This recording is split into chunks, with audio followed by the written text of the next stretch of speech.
अरे आ जाओ भाई। तो बच्चों ये वीडियो हम अभी एक चर्चा कर रहे थे और बड़ा इंटरेस्टिंग बात लगी और हमने कहा कि वो चर्चा मैं भी रमन सर रजत सर के साथ हम एक चर्चा कर रहे थे, बड़ा मजा आया। तो रमन सर जिसमें मैथ्स में जो किसी बच्चे के 0 नंबर आते हैं उसका कितना परसेंटाइल होता है? सर लगभग अभी के जो 2025 है हाँ। उसके हिसाब से देखा जाए तो 66 परसेंटाइल आ जा रहे हैं और 0 नंबर वाले 0 नंबर। तो मैथ्स में 0 नंबर वाले की 66 परसेंटाइल आ जा रहे हैं। तो फिर उसके बाद अभी अपन डिस्कस कर रहे थे जैसे, तो मैंने एक बढ़िया बात अभी बोली कि अभी सर से मैं बोल रहा था कि जैसे कि ये निगेटिव मार्किंग का खेल को समझाने की कोशिश करता हूँ। निगेटिव मार्किंग का खेल में क्या होता है कि आपको पता है कि जब आप 4 सवाल करते हैं, यानी तो आपके ऑप्शन अगर हम देखे जाए तो अंदाजे से प्रोबेबिलिटी के बेसिस पे देखा जाए तो 4 में से 1 सही होने के चांसेस है भाई, प्रोबेबिलिटी के पॉइंट ऑफ व्यू से। बिल्कुल और निगेटिव और पॉजिटिव क्यों देखा जाए तो +4 और -1 मिल रहे हैं। तो अगर आपने 4 सवाल ऐसे तुक्के मार दिए, सब में सी लिख के चले आए, मान लिया सब में सी लिख के चले आए, तो सी लिख के चले आएंगे तब भी आपके 4 सवाल में 1 नंबर आ जाएंगे। यानी कि इस तरीके से किया जाए तो 20 में से 5 नंबर तो आपके पक्के से आ रहे हैं, यानी कि 70 परसेंटाइल तो आप वैसे ही ले आएंगे जब आप कुछ भी ना करें। सर लेकिन जिन बच्चों के लिए हम ये वीडियो बना रहे हैं, आप जिनकी बात कर जी रहे हैं, आपने एक बड़ा सा वर्ड यूज कर लिया है जिसका चैप्टर का नाम है मैथ्स में प्रोबेबिलिटी। अच्छा, ठीक है, तो ये भी मतलब समझ में नहीं आया। ये पता नहीं, मेरे को वैसे थोड़ा डाउट हो रहा है। एक्चुअली हम उन्हीं बच्चों के लिए वीडियो बना रहे हैं जिनको मतलब लाइक खत्म है, 0 से हमने शुरुआत की थी। जी जिसके मार्क्स 0 आते हैं तो उसकी 66 के अराउंड परसेंटाइल आ जाती है। जी। तो आप थोड़ा और डिटेल में बता देंगे तो ज्यादा ठीक मैं रहेगा। ये कह रहा मैं मुझे obviously this is I am not endorsing this, but the point is मैं ये कहना चाहता हूं कि आप अगर मैथ्स में 25 से 30 नंबर लाते हैं, 30 नंबर लाते हैं तो भी आप 90 परसेंटाइल के ऊपर आ सकते हैं।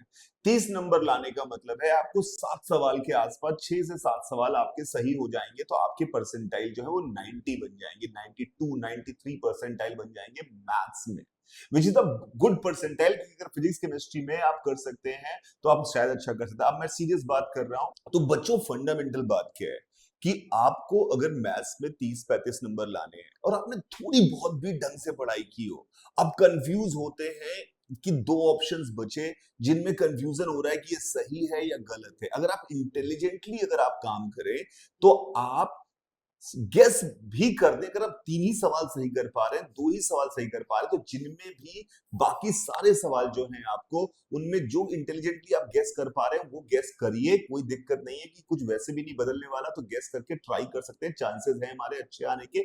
दूसरा ये है कि जो आपसे आपने पढ़े भी नहीं उनमें भी करिए, उनमें भी गेस करके आ जाइए जब आप 2 ही 3 सवाल सॉल्व कर पा रहे हैं, क्योंकि उससे आपके नंबर मैं गारंटी देता हूं बढ़ जाएंगे। और अगर फिजिक्स केमिस्ट्री आपने सही कर लिया तो आप ओवरऑल बढ़िया कर सकते हैं। इंपॉर्टेंट बात मैं आपको बता देता हूं कि जो मैंने नोटिस किया, एक तो पहली बात ये आपको मैंने समझाई कि 4 में से 1 सवाल सही होने पे 1 नंबर मिल रहा है, जो कि बेनिफिट है, हमारे एडवांटेज है। दूसरा ये है, this is a human behaviour. जब वो कोई क्वेश्चन बनाता है ना और उसके ऑप्शन सही रखता है तो वो फर्स्ट ऑप्शन को सबसे कम चांस देता है कि फर्स्ट ऑप्शन सही हो। हमने पूरे पेपर को एनालाइज किया तो जो ऑप्शन 1 करेक्ट वाले सवाल थे उनकी संख्या सिर्फ और सिर्फ 10% थी। 90% जो हमारे पास थे वो बी सी डी में आ रहे हैं, यानी कि 75 25 चारों नहीं है तो बी सी डी में ऑप्शंस आ रहे हैं। तो ये भी एक तरीका हो सकता है कि थोड़े परसेंटाइल बढ़ जाए, हो सकता है कि किस्मत से ही काम सही पर आपका काम हो जाए। ये बात मैं एंडोर्स नहीं करता, पर हाँ भाई, भागते भूत की लंगोटी भली समस्या है कि वो हमारी समस्या है तो हमें समाधान होना चाहिए। आपको प्रोबेबिलिटी वाली बात समझ में आ रही है कि नहीं आ रही है, पर मेरी बात तो समझ में आनी चाहिए कि सर क्या क्या मेरे को तो लगता है सर ने बताया कि प्रोबेबिलिटी नहीं आती होगी बच्चों को, जी। लेकिन सर प्रोबेबिलिटी आए ना आए, लेकिन आम इंसान इतना तो जरूर समझता है, उसके गार्जियन भी जो पढ़े लिखे नहीं होते वो भी समझते हैं कि इंडिया मैच हारेगी या जीतेगा। मतलब ये होता है कि सब आदमी समझ लेता है कि नहीं, तो हमें अल्टीमेटली मतलब है फायदे होने से। मतलब अगर जो आप बात बतला रहे हैं कि गलती से भी अगर क्वेश्चन 4 क्वेश्चन बना दिए जाए तो परसेंटेज उसके बन जाते हैं कि नहीं, सही नंबर आ जाएगा, प्लस में नंबर उसको मिल जाएगा।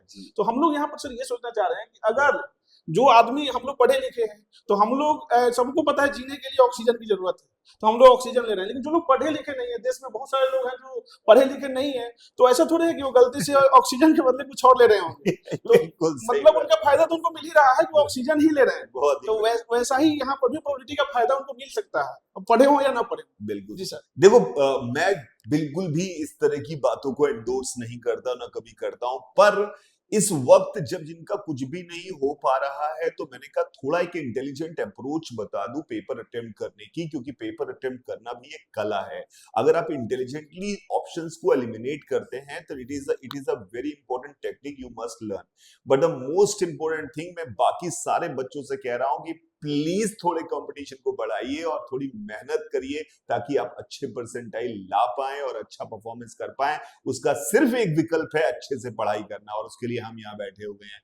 ज्वाइन आइजैक, बाय रेगेसिमिको, enjoy your life if you find it enjoyable. All the best.